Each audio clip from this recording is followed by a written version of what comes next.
তো এভরিওয়ান আসসালামু আলাইকুম। তো দেখো আমরা এখন দ্বিতীয় একটা অঙ্ক নিয়েছি গতিবিদ্যা থেকে দ্বিতীয় অঙ্কটা ছিল আমাদের এইরকম যে একটা বস্তুকে প্রথমত আমরা আলফা কোণে ও এ সি পথে নিক্ষেপ করেছি। তো দেখো উদ্দীপকটা বলা হয়েছে চিত্রে ও বিন্দু হতে 30 মিটার পার সেকেন্ড বেগে এবং আলফা কোণে নিক্ষিপ্ত একটি বস্তু ও এ সি পথে 3.02 সেকেন্ড সময়ে সি বিন্দুতে পৌঁছায়।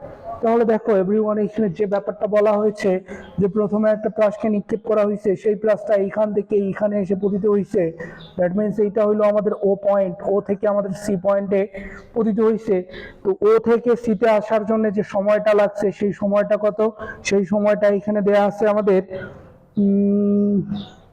3.062 সেকেন্ড। তো আমরা জানি কোন একটা প্রাস যতক্ষণ পর্যন্ত শূন্যে অবস্থান করে সেই সময়টাকে বলা হয় পর্যায়কাল।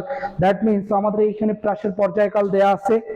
তো এখন তারপর আর কি দেয়া আছে এখানে প্রাসের এখানে বেগ দেয়া আছে, নিক্ষিপ্ত বেগ। তাহলে নিক্ষিপ্ত বেগ v0 ইকুয়াল টু দেয়া আছে কত, v0 ইকুয়াল টু দেয়া আছে 30 মিটার পার সেকেন্ড। তো এখন এক নম্বরে বলা হয়েছে আলফা কোণের মান কত সেটা বাহির করতে হবে। তো আলফা কোণের মান আমি বাহির করতে চাই। তো দেখো আলফা কোণের মান আমি কিভাবে বাহির করতে পারবো।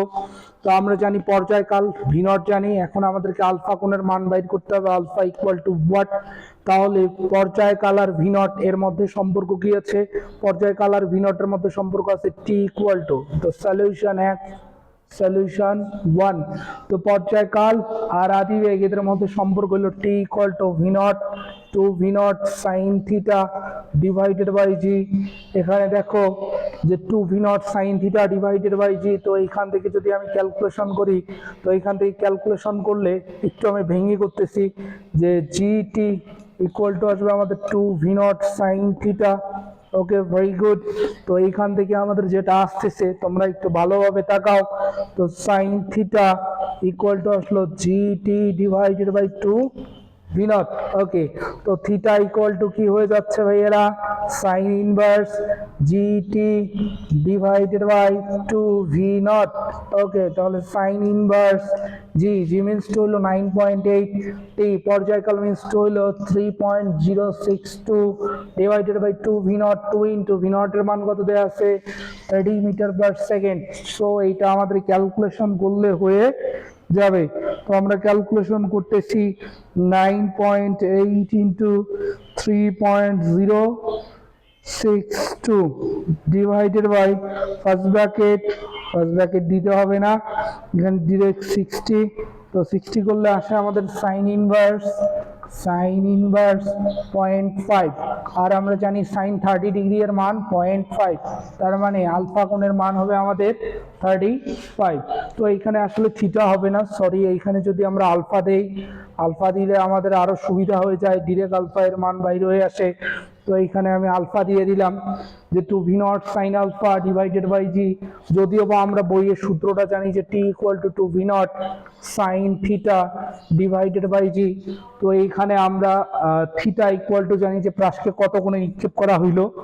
তো আমরা তার জন্য কি করলাম, যেহেতু এই চিত্রে বা এই উদ্দীপকের মধ্যে প্রাসকে আলফা কোণে নিক্ষেপ করা হয়েছে, তাই আমরা এখানে ডিরেক্ট থিটা এর জায়গায় আলফা বসাই দিলাম। ওকে, ভেরি গুড। আশা করি তোমরা বুঝতে পারছো। যদি বুঝতে নাই পারো অবশ্যই তোমরা কমেন্ট সেকশনে কমেন্ট করবা, আমি আমার সাধ্যমতো তোমাদেরকে বুঝাই দেওয়ার চেষ্টা করব। তো আমরা এখানে পেয়ে গেলাম আলফা এর মান হইল 30 ডিগ্রি। তো আলফা আমরা পেয়ে গেলাম 30 ডিগ্রি, আলফা 30 ডিগ্রি। এবার দেখো পরবর্তী কোশ্চেন কি করা হয়েছে। পরবর্তী কোশ্চেনে বলা হয়েছে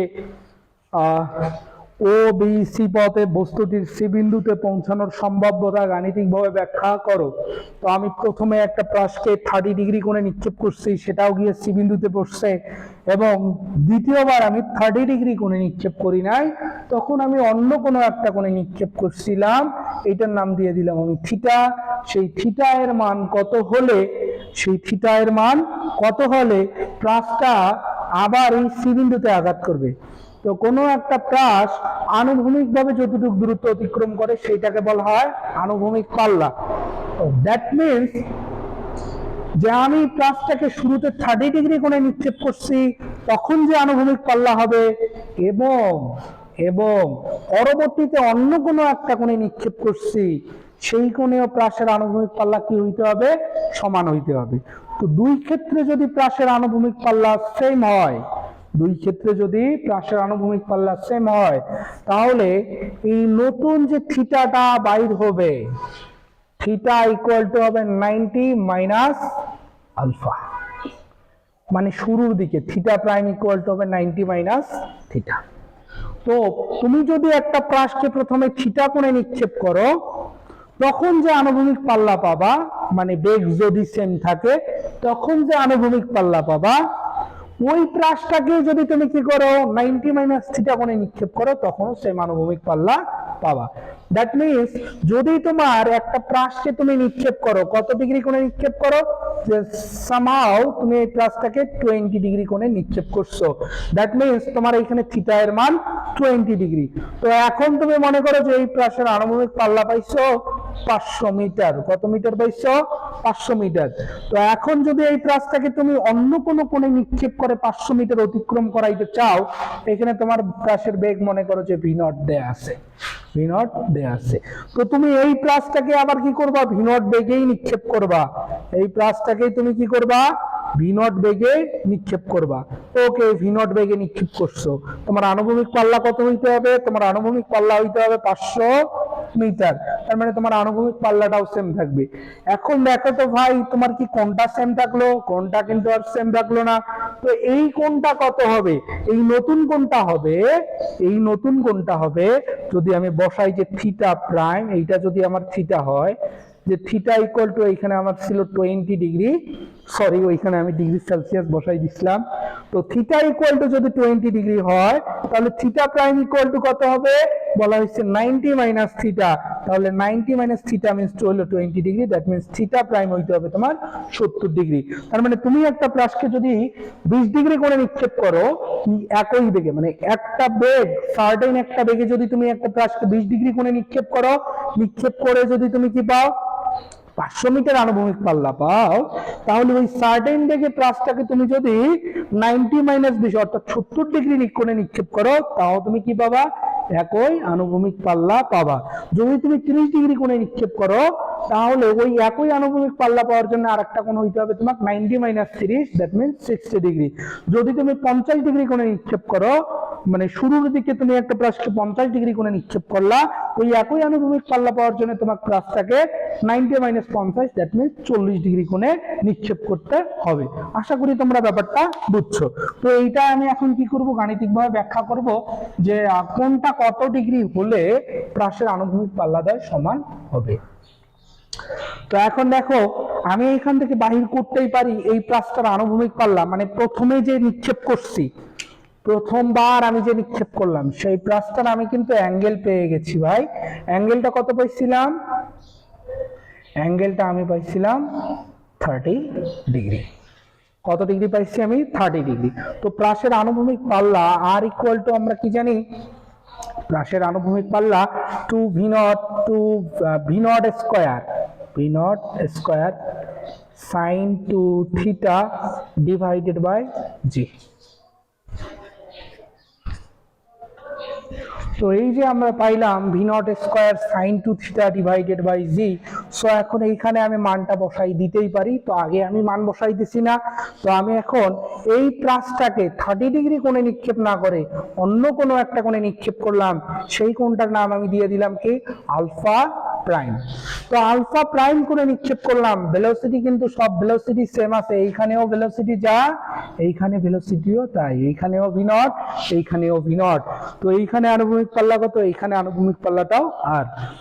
তো এইখানে আনুভূমিক পাল্লা আর এর সূত্র ইকুয়েশন যদি বসাই, তাহলে কি হবে? v0 স্কয়ার সাইন, ওইখানে বসছিল 2 থিটা, যেখানে theta equal to 30 degree, theta equal to 30 degree, এইখানে থিটা এর জায়গায় বসবে alpha prime. Alpha prime divided by কত হবে? ডিভাইডেড বাই হবে জি। তো এইখানে দেখো পাল্লা দুইটা কিন্তু সেম, পাল্লা দুইটা সেম। যদি তোমরা দুইটা চিত্রের জন্য দুই রকম পাল্লা লিখো যে আর প্রাইম আর, ওকে ফাইন, কিন্তু এই পাল্লা দুইটা কি হইতে হবে, এই পাল্লা দুইটাকে সেম হইতে হবে। তো পাল্লা দুইটা যদি সেম হয়, যে আর প্রাইম ইকুয়াল টু যদি আর হয়, তাহলে আর প্রাইম মিনস টু কত, v naught square, sorry sine square theta, sine square v naught square sine two theta, sine two theta divided by g, আর এইদিকে কত হবে, v naught square sine two theta, এখানে two theta হবে না, sorry r prime ছিল, so এখানে হবে আলফা, আলফা, ঠিক আছে, আলফা প্রাইম ডিভাইডেড বাই, এইখানে কত হবে, এইখানে ছিল জি, তাহলে এটা কেটে দিলাম, তাহলে ভি নট স্কয়ার কাটা, তাহলে এইখানে আসতেছে sine two alpha prime equal to sine, এখানে দেখো টু টু কত ছিল, টু থিটা ছিল, তো এইখানে টু থিটা, তাহলে সাইন টু থিটা, থিটা এর মান কত দেয়া আছে, থিটা এর মান দেয়া আছে 30 ডিগ্রি, তাহলে 2 ইন্টু 30 ডিগ্রি। সো এইখানে আমি যদি এইটা যদি এই দিক আর এই দিক যদি কেটে দেই, তাহলে 2 আলফা প্রাইম ইকুয়াল টু হয়ে যাবে কত, 60 ডিগ্রি, কত ডিগ্রি হয়ে গেল, 60 ডিগ্রি, তার মানে এইখানে আমাদের আলফা প্রাইম কত আসতেছে, আলফা প্রাইম আসতেছে 30 ডিগ্রি, তাহলে আলফা প্রাইম ইকুয়াল টু আসলো আমাদের তাহলে 2 আলফা প্রাইম এইখানে আসলো আমাদের 30 ডিগ্রি। তো আমি তো 30 ডিগ্রি কোণে নিক্ষেপ করছিলাম, তাহলে এইটা কি আসলো আমাদের, অঙ্কটা কি সঠিক হইল?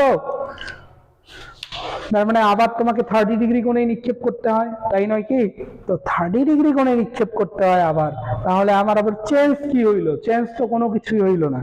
সো এই অঙ্কটা আমাদেরকে একটু কি করতে হবে, উল্টা পাশ থেকে করতে হবে, একটু আমাদেরকে রিভার্স প্রসেস মেইনটেইন করতে হবে, রিভার্স প্রসেস মেইনটেইন করতে হবে, বুঝছেন আপনারা? সো এইটা আমি এখন কিভাবে লিখতেছি, এই দেখেন,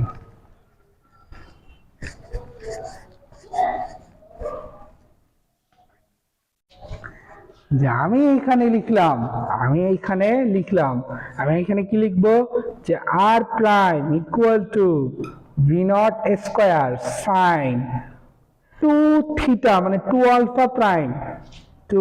আলফা প্রাইম মানে কোণের চেঞ্জ করলাম, ডিভাইডেড বাই জি। সো এইখানে আমি কি লিখে দিতেছি, V naught square sine 2 alpha, তাহলে 2, এই যে 2টা বাইরে রাখলাম, আলফা প্রাইমের জায়গায় কি লিখবো আমি, 90 মাইনাস কত লিখে দিলাম, 90 মাইনাস থিটা লিখে দিলাম, কথা বুঝছেন? আলফা প্রাইমের জায়গায় আমি কত লিখে দিলাম, 90 মাইনাস থিটা লিখে দিলাম, ডিভাইডেড বাই কত, ডিভাইডেড বাই হলো জি। ওকে, ক্লিয়ার? তো এখন আপনারা এটা ক্যালকুলেশন করেন, তো এখন ক্যালকুলেশন করলে কি আসে, আর ইকুয়াল টু কত আসবে, আর ইকুয়াল টু আসবে, বা আর প্রাইম ইকুয়াল টু আসছে আর, সো এইখানে আমি লিখতে পারি কত, আর প্রাইমের জায়গায় কত লিখবো,